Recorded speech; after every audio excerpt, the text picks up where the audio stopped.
20 seconds. My wife called the animal control guy and said, "I'm leaving, you take care, but I'll see you later." No wasted time. Waiting for the thumbs up. Are we good, Booth? Okay. Call the council meeting to order. Please stand for the Pledge of Allegiance. I pledge allegiance to the flag of the United States of America and to the republic for which it stands, one nation, under God, indivisible, with liberty and justice for all. Thank you very much. Roll call, please.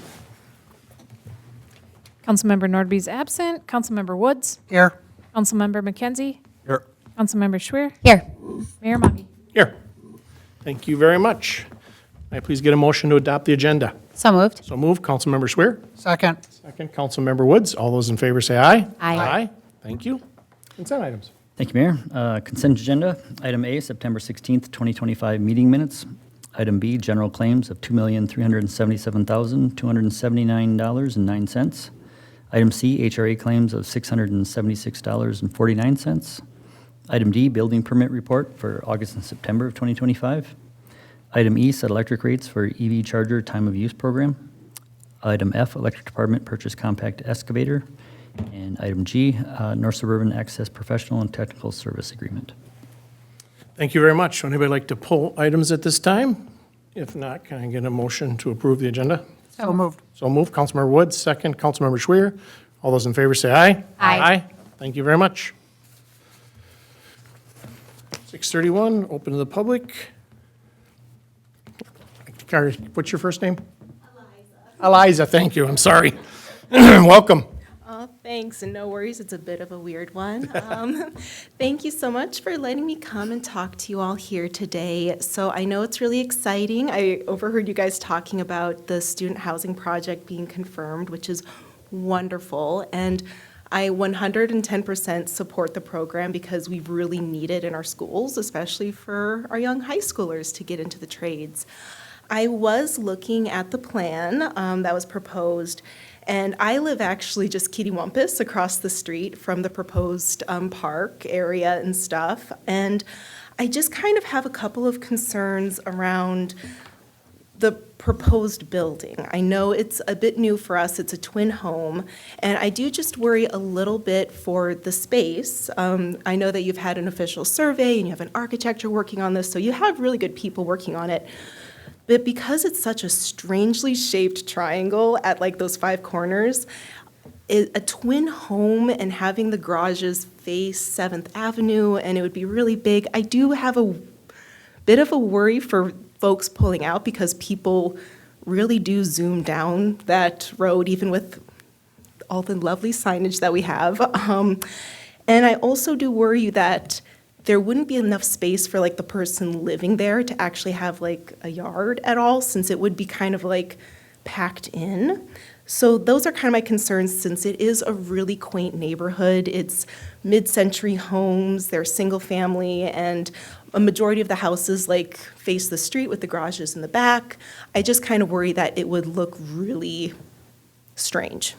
So that is my main point, is maybe love the program. Instead of a twin home, I think it would be better suited as a single home lot. And I don't know if I should take questions, but I just really appreciate your time today, so. Thank you for taking the time to come here. Thank you so much. Thank you. All right. Thank you very much. It's the business. All right.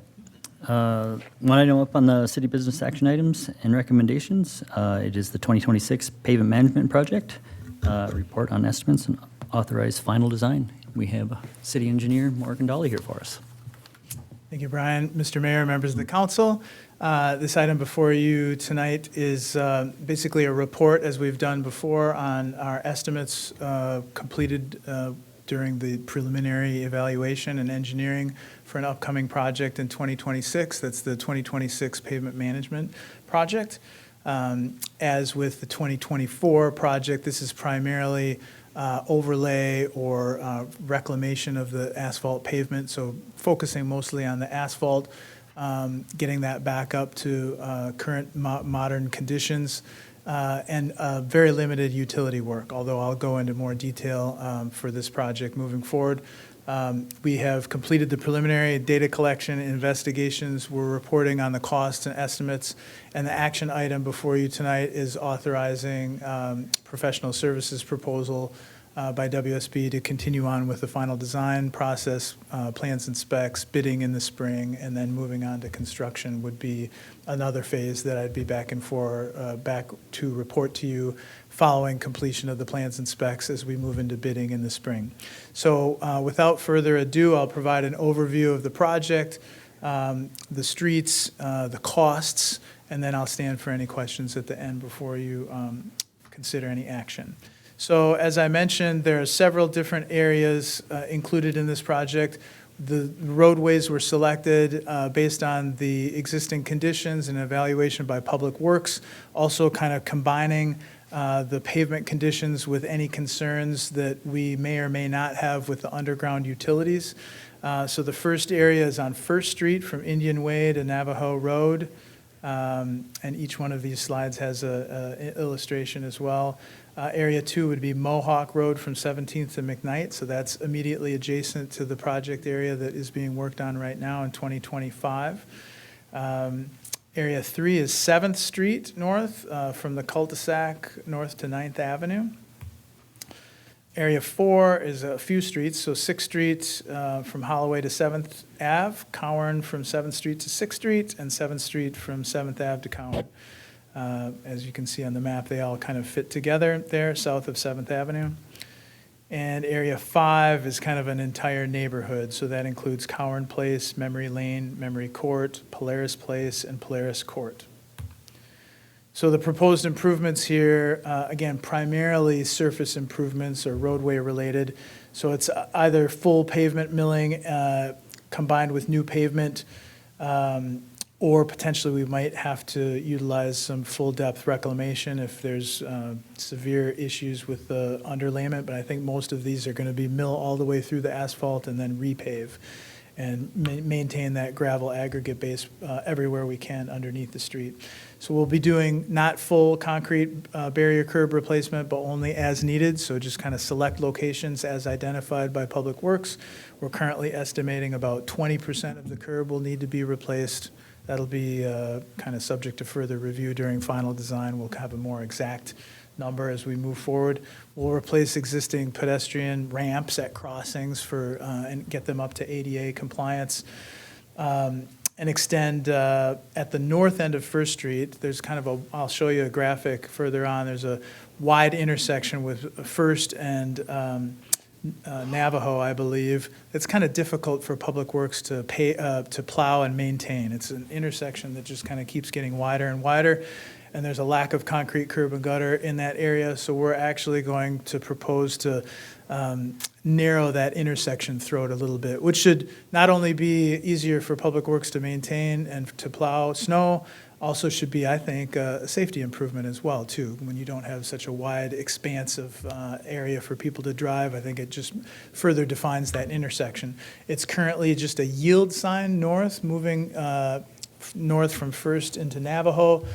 I think I might want to look at that a little more closely. Maybe it needs to be a stop sign. I don't know, subject to further review, but it's certainly a non-stand intersection now, and just with some additional linear footage of new curb and gutter, I think we can bring that in and create a little bit more standard intersection. So it's certainly not a full reconstruct, but it's an opportunity to tighten up something without too much additional work. So that's something that we're looking to do at that location. As I said, I'll show a graphic in a minute. Speaking specific to the utilities, so that would be water, sanitary sewer, or storm sewer, we're mostly just focusing on structure repairs, so like manhole repairs where they're falling apart. We certainly don't want to put multi-millions of dollars of investment or recapitalization in the streets over the top of old and deteriorating utilities. So if we need to do some manhole repairs or top reconstruction, like the top 4 feet, for example, replace that before we do the pavement work. That's something that we want to focus on for all structures, so whether that's storm or water or sanitary sewer. All of the castings for sanitary and storm are going to get replaced with new ones if they don't meet the current standards. That's primarily most important for sanitary sewer. We might have old castings out there that actually allow water to intrude into our sanitary system, which is not a desired condition. So the new modern castings are waterproof. So that's something that we'll be trying to do. And then we do have, as you've heard from Public Works in the past examinations during discussions on budget or CIP, we still have some remaining underground utility issues that we're concerned about, looking at where are the high water main break areas throughout the city. And so in talking with Public Works as we were looking at this pavement management project, although it's primarily focused on pavement, we do have an opportunity on a short stretch to replace the water main on 7th Street in a very specific area that's been very problematic for Public Works from a water main break standpoint. And I'll show you a graphic on that moving forward as well, too. So this is kind of two graphics in one on the slide. On the left-hand side, you can see that intersection of First and Navajo, or I'm sorry, Indian I Way. said Navajo, Yeah. it was Indian Way. I apologize. First and Indian Way. And that you can kind of see on either side of the yellow there, that's the existing wide asphalt expansive pavement. And as you can see, kind of with the new curb line, that would kind of make it a little more specific intersection there for northbound vehicles to come to the intersection and then turn either right or left on Indian Way. I think that's what you want to do. On the right side, that is a graphic showing 7th Street, so south of 9th Avenue there. We have a short stretch of water main that we're including in the project. Not a significant amount of utility work, but because it's in a combined area of concern from pavement, and we have the ability with some utility funding on the project to be able to address that, and more on the costs in a second. That has been proposed to be included at the same time. Again, a priority for Public Works. So now I've got several slides that kind of breaks each one of these different areas into costs and kind of funding categories. So the top line is street funds. The next is wastewater utility funds. So that's for sanitary sewer improvements in each area. The next line is water utility funds. So that's for water main, or maybe it could be a valve, or it could be a water manhole that needs to be remediated. And the last one is surface water utility funds, so that would be for storm sewer improvements or repairs to the castings or repairs to the catch basins or manholes in the area.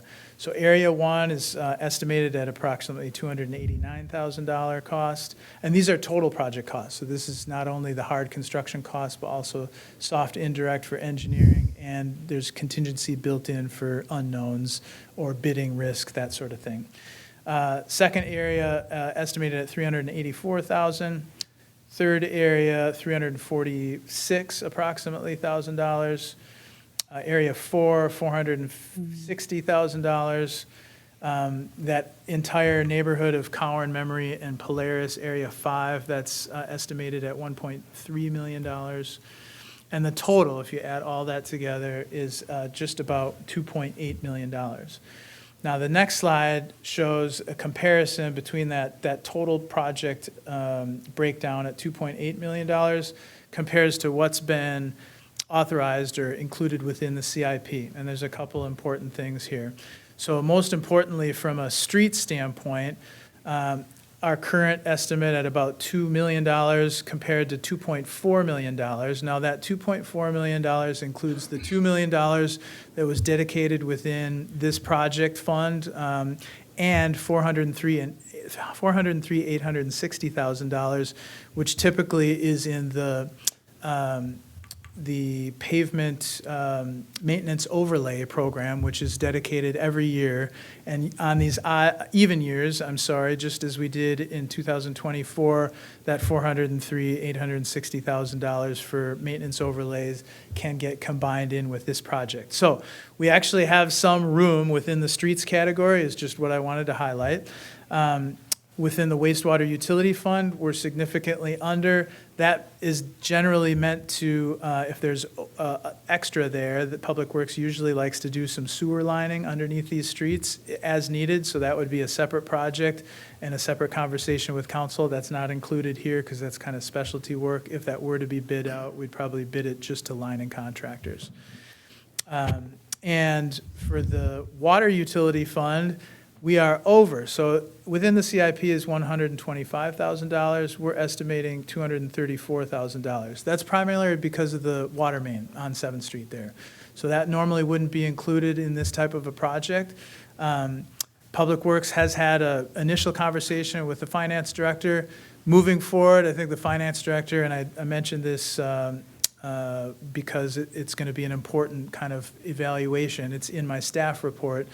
The finance director will have to inform as to whether we need to like cut scope or can we identify other funds to be able to make up for that difference from a water utility standpoint.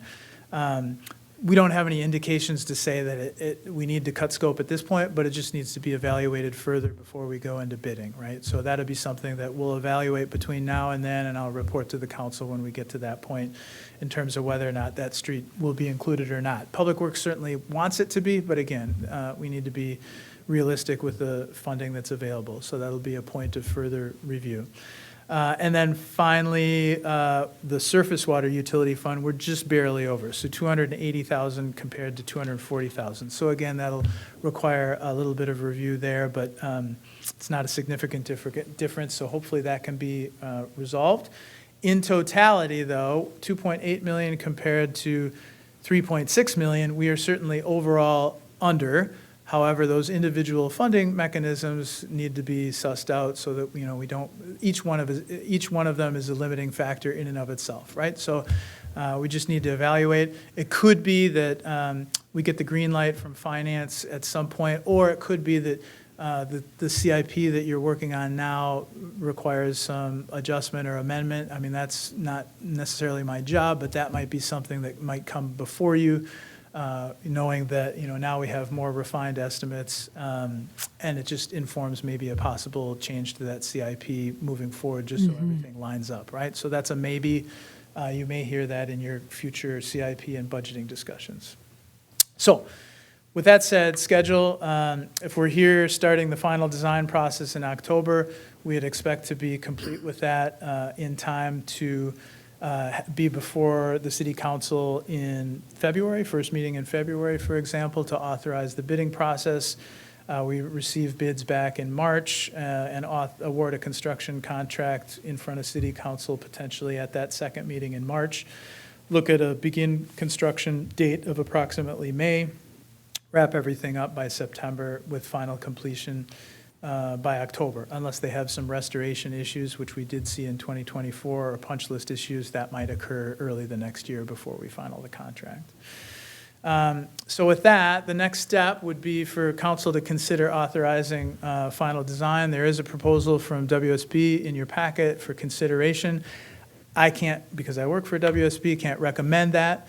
In the past, that's come from the city manager, but that is the kind of authorization to move forward.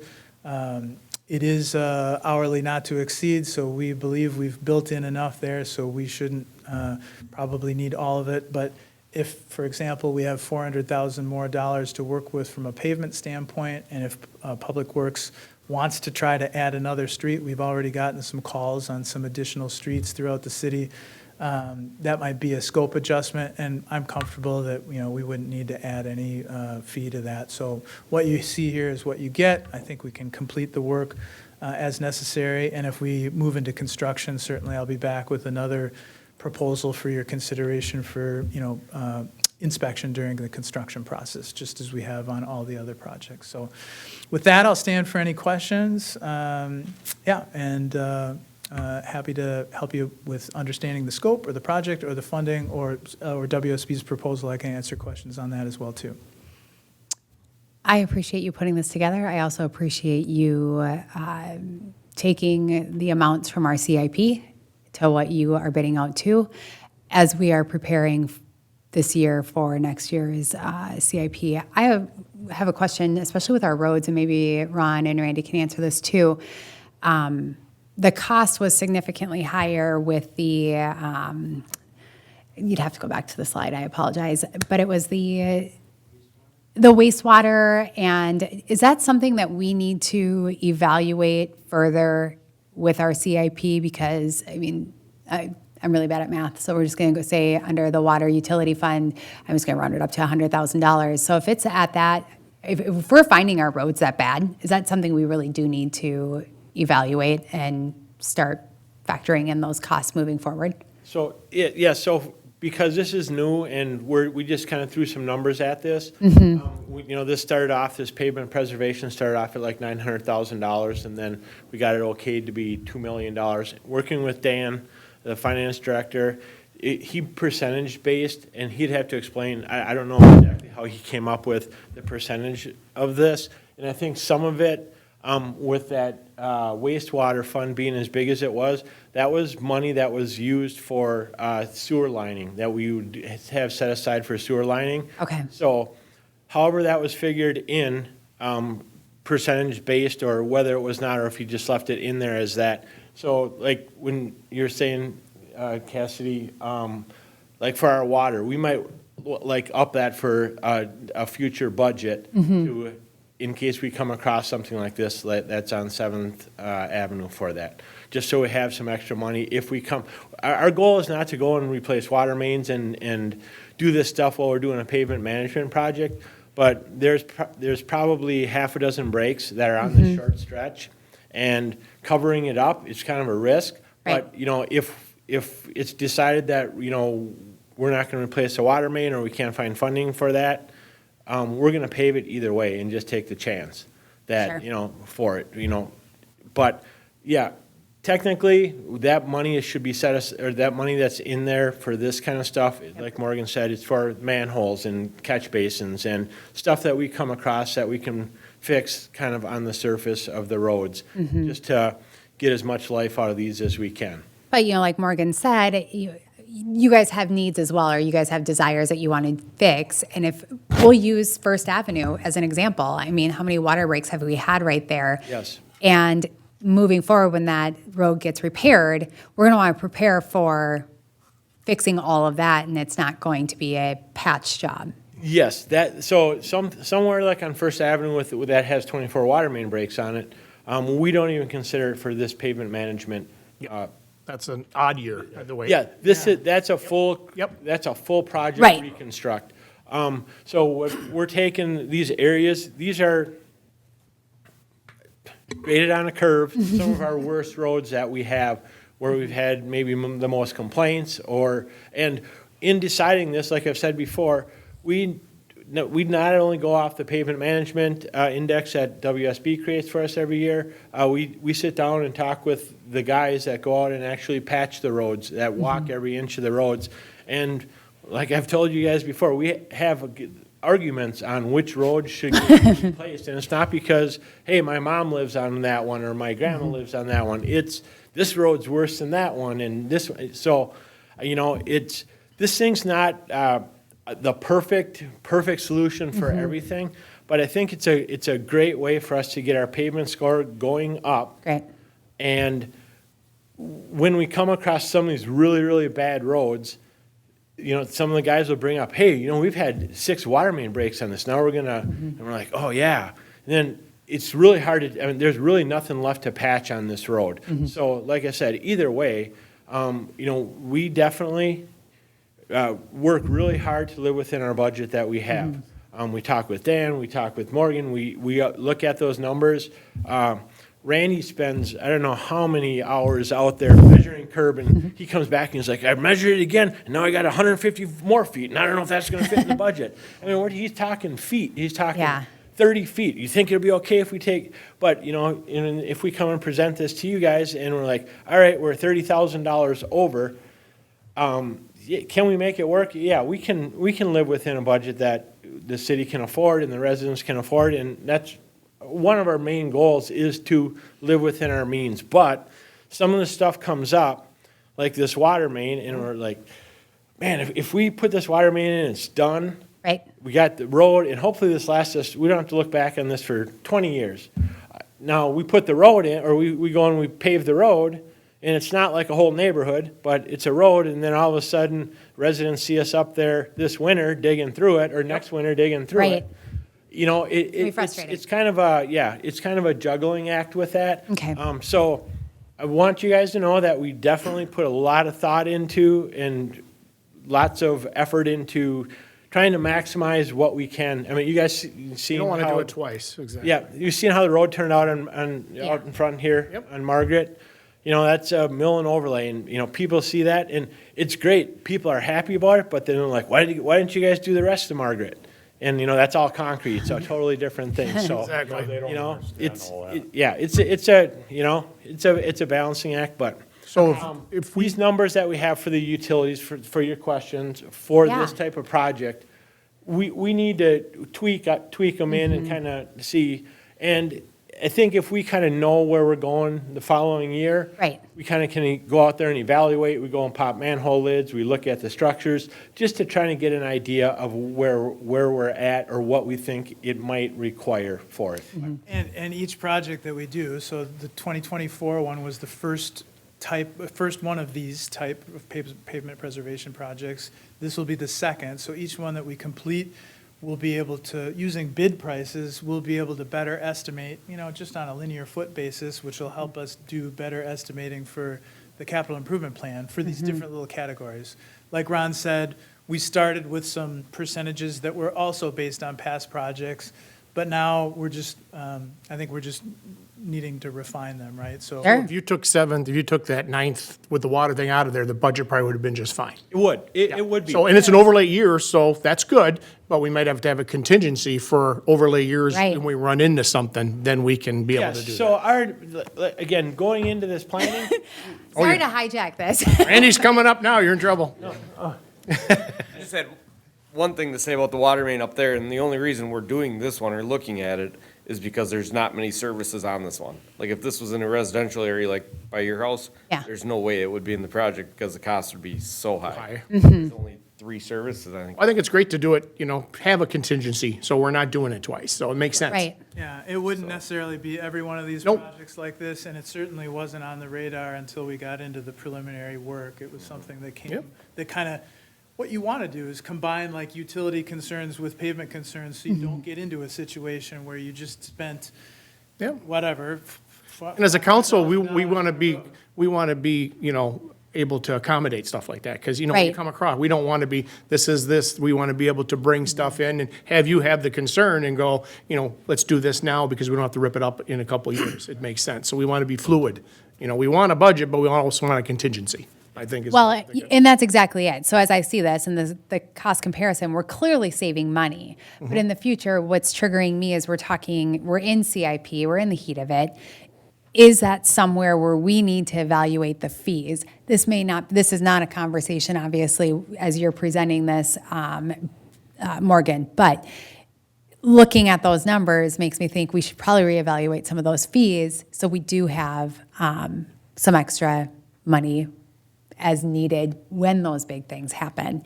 But obviously, it's obvious that you've come in lower, which is great. But thank you for the comparisons, the cost comparisons too, with our funds and what has been adopted with the CIP. Perfect.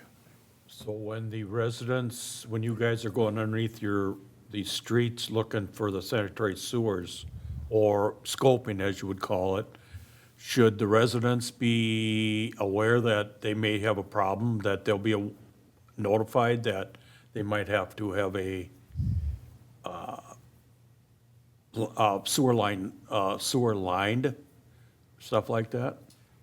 well, we can't really see into the residents' Right. sewer lines, so, I mean. That's their responsibility to go out. Correct. It is, and when we camera sewers, we can see, most of the problems with sewers are at the connection to our main, is where there's a rip wall. Us giving them a suggestion of, hey, you should have your sewer lined, I mean, we can't really We tell can't, yeah. what it is, whether it's clay, or whether it's cast iron, or, you know, Orangeburg. We can't tell that from any of the stuff we can do. We go back and forth on talking, do we notify residents that they have a rip wall at the end of their sewer line connection to our main? You can call it, it could have been that way its whole life and it works just fine.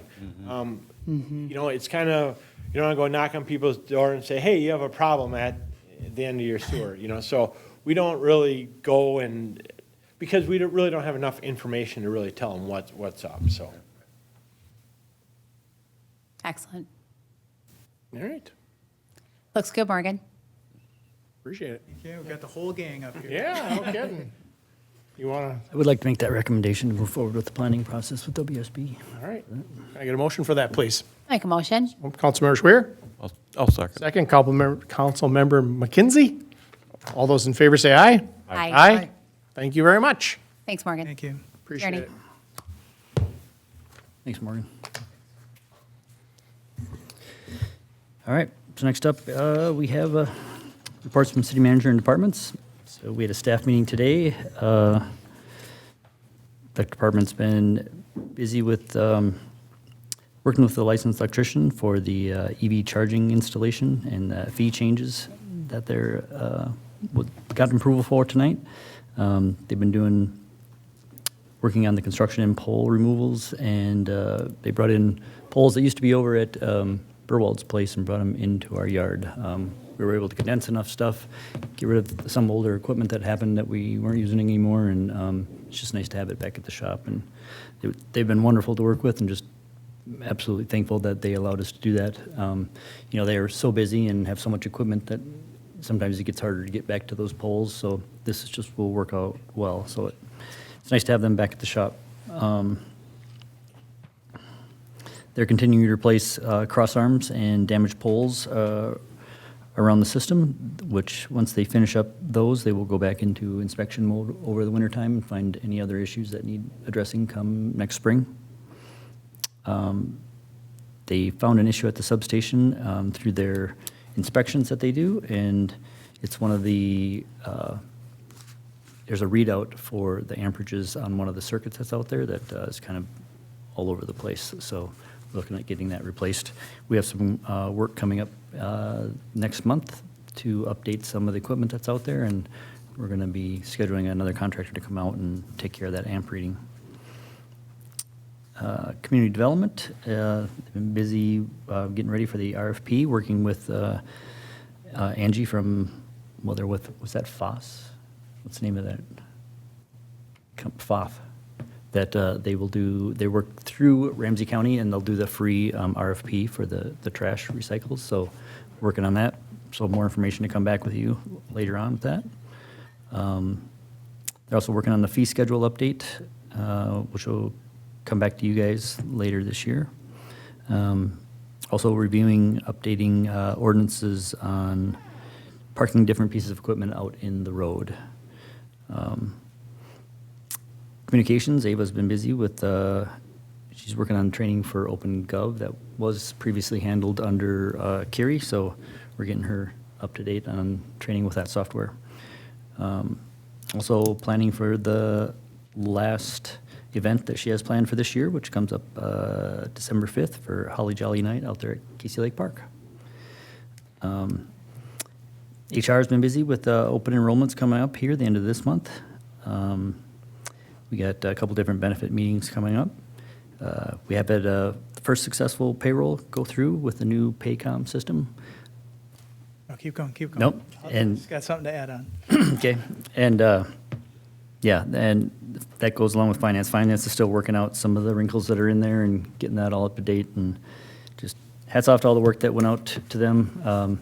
You know, it was Jenny and Melissa and Jackie that were really busy with that, but Dan certainly went above and beyond to make all this happen, so really appreciate them doing such good work with that.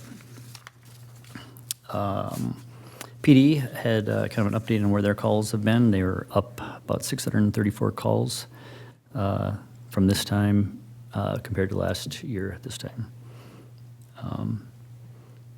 They've had an uptick in medical and person in crisis and domestic calls. They're saying they remain high.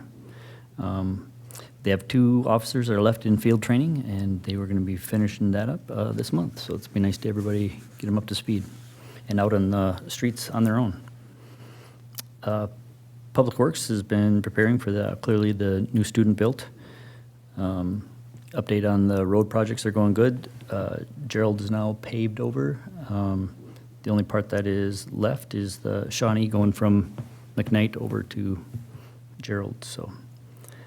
PCU pond work is done. The watershed did.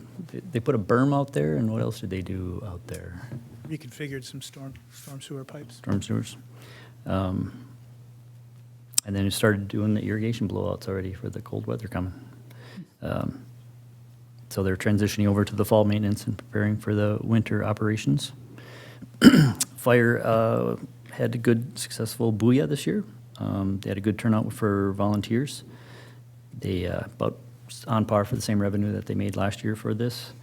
Well, that was hot for them to stand out there at 90 degrees and with those things boiling. Oofda. It's always better when it's 45 degrees. Yes. Sell more.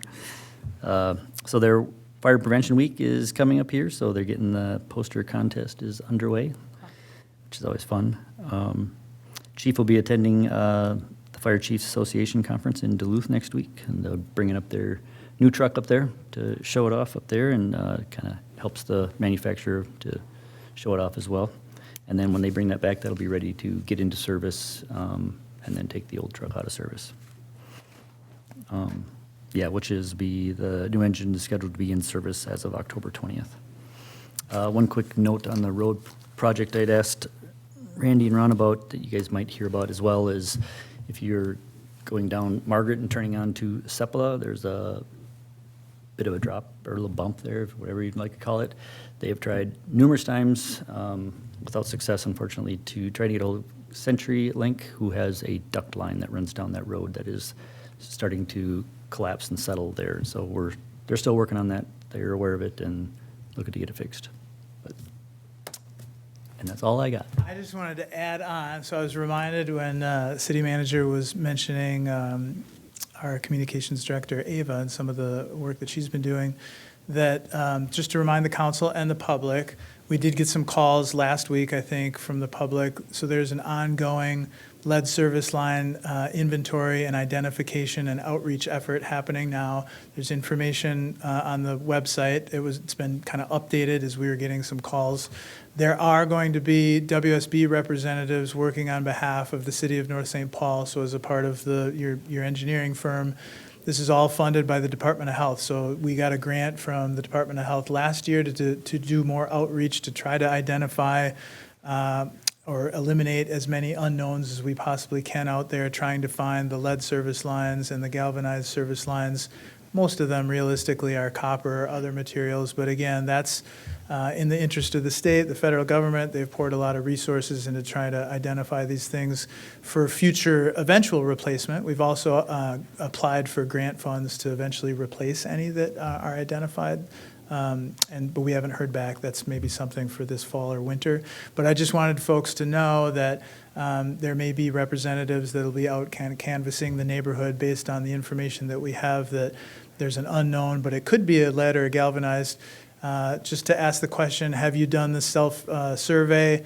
If you'd like one of the representatives, if they're granted access to the home, they can do a quick check and take a picture and do the inventory for the resident. So certainly don't want folks to be confused about WSB versus the city of North St. Paul. WSB is working for the city of North St. Paul, funded through this grant by the Minnesota Department of Health. So just wanted to, and there is, again, more information available on the website in case anybody has any questions or concerns. They can certainly check there or reach out to city staff. Are they wearing stuff that says WSB They on should it? have WSB information, logo, credentials.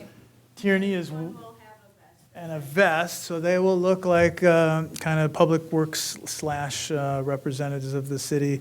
And certainly, if anybody has any concerns or they don't want to grant access or speak to the individual, that's totally fine. This is just an outreach and an inventory effort. It is not intended to be intrusive or anything like that. We certainly don't want to make anybody uncomfortable or have people feel like they, are in danger. That's not the intent. And our folks know that, if they're getting pushed back, they'll leave, and that's totally fine. We can leave it as an unknown in the inventory. This is not a required thing. It's just we're trying to identify as many as we can, within the grant period, which I think wraps up later in October. So it's not going to go on forever. It's just happening right now. Okay. Did you have anything? The you wanted to information is add also on going that? out Yeah. in the newsletter as well, so Okay, I was just gonna ask it's that. being well covered, and right now we have their contact information that's on the website, which will then be replaced with ours by the end of the month when Yeah, the grant when funds the run grant out. period ends up, then the WSB effort will stop, and then we'll go to the standard kind of public works effort. If people have questions or they want public works to do an inspection, they can sign up for that. Sounds good. Thank you. What percent did self-inspection? How do we do on that when people did that? We do okay? I don't know. I will find that out, and I'll follow up with you. I don't know, do we know? We don't know percentages, but Okay. we certainly in the hundreds. Okay. How many that we've already collected? Yeah. How many people did it actually online and took the picture? They called it in. Yeah, I don't know. Okay. I was just curious to see how it went over, people doing it themselves, if it was successful or not. It did slow down. We do it on Mondays and Fridays right now. We offer it on Mondays and Fridays. Okay. That has been slowing the last month. We've been. Yeah, I mean, as you would expect, as you go through, this is the second year we've been doing it, you're running through the unknowns, so there's fewer of those, and you're probably running through the people that are plugged in and engaged enough to either report themselves or to request an inspection. We're not going to get to everybody, certainly, but I thought it was pretty good, the website, how you did it. You took the picture, you uploaded it. yeah, I didn't it's think it was been too bad. relatively successful. I think as successful as we could hope for, so Good. far, so. All right. Thanks. Thank you. Any more for you? That's all I have. You're done? You're done. Done. All right. Parks and Rec met, it feels like forever ago, maybe last week. But we're talking about fee schedules right now. So we have sent our proposals to Brian, and those will be brought to council, hopefully, when we discuss the fee schedules. From all departments right now, so that'll all come later on. Excellent. Yep. Good. EDA won't meet until December, sometime soon, December. Second week of December, Tuesday. And then I did sit in on a planning commission for Councilman Norby, and it was quite interesting. They were discussing some of the, what were they doing about? It was, Ken was going through a lot of the stuff that I hadn't heard about yet, so it was interesting to sit through there. It was the, what was it? I don't remember right now. But anyways, it was very interesting, and I enjoyed doing that for them, so. That's the nuts and bolts committee. They like to Yeah. get down to numbers and Yeah. different phrases. Elaine was in charge of that for so long. And she was such a stickler to detail. She was very good. Yes. Who was that? Elaine Barton. Oh, yeah, yeah. Yeah, she okay. was, she was excellent at that. She was good. Thank you. Councilmember McKenzie, did you want to mention Vets Park? What? Oh, the Vets Park. The attendance over there? Oh, okay. I did attend the Vets Park POW MIA, and Councilman Norby stood in for our mayor and did the proclamation, did a great job. And then there was a nice turnout for the memorial for that night. And I also did honoring a relative of my grandmother's who was a POW for 3.5 years in Japan, survived the Japanese, the atomic bomb twice, and upon the Japanese surrendering to the U.S., the U.S. started sending over parachutes of red, white, and blue to the prisoners that were still alive and doing okay. These guys start tearing the parachutes apart. They also made the first flag, and the prisoners were put into a color guard where they also were placing the U.S. flag, first ones on Japanese soil in 1945. That's really cool. History. So, yeah. And he became a police officer after that in Eau Claire, Wisconsin for 25 years. So he was very, very dedicated and lived a long life. Yeah, no kidding. Good for him. Yeah. Thank you. Yes, sir. Arts and Culture met last week and just kind of went through the projects that we have coming up. We've got 2 more art nights coming up. One in October, they're doing a blanket project, and then in November, they're doing coasters, and then that'll be it for the end of the year. So, Good. I know 2 of you went to the ribbon cutting today, if you want to bring that up. yeah. So Councilman McKenzie, myself, and City Manager Frandl went to the ribbon cutting at the boutique over by, and I apologize, I don't remember the name.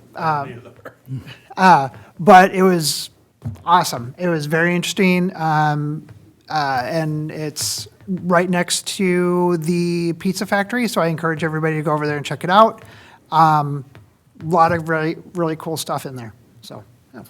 I also I signed up and I went down and cleaned at the food shelf that Saturday morning. And that was very rewarding for me because I do a lot with Norma on the toy shelf. I had never been in much in the food shelf, and it was really rewarding. And we had our mayor here, he was on the vacuuming machine. Yep, I was a carpet He cleaner. was a carpet cleaner. Finally so found something I could do well. Next thing Kathy's gonna have to do down there is get you something to ride on. That's right, a riding cleaner, that'd be good. So, and then I also attended the buoy for a little bit and got some stuff to take home, so. It's been a very busy time Yeah. for me, so. Yes, appreciate everything, appreciate I the, enjoy doing it all. appreciate the council being involved, that's And awesome. I guess I will say that sorry, I apologize for not knowing it, but the boutique is the Spellbound Moon Boutique. I knew Moon was in there, I couldn't figure out, did it start with Moon or did it Yeah. end with Moon? Spellbound Moon Boutique. Oh, good. I'll give that a try. Well, thank you. General business, does anybody have any general business? Not this time. All right. Not, and I will ask for adjournment. Our next meeting will be October 21st. We'll see you then. Adjournment. So moved. So move. Councilmember Woods? Second. Second, Councilmember McKenzie. All in favor, say aye. Aye. See you next. Thanks. Thank you.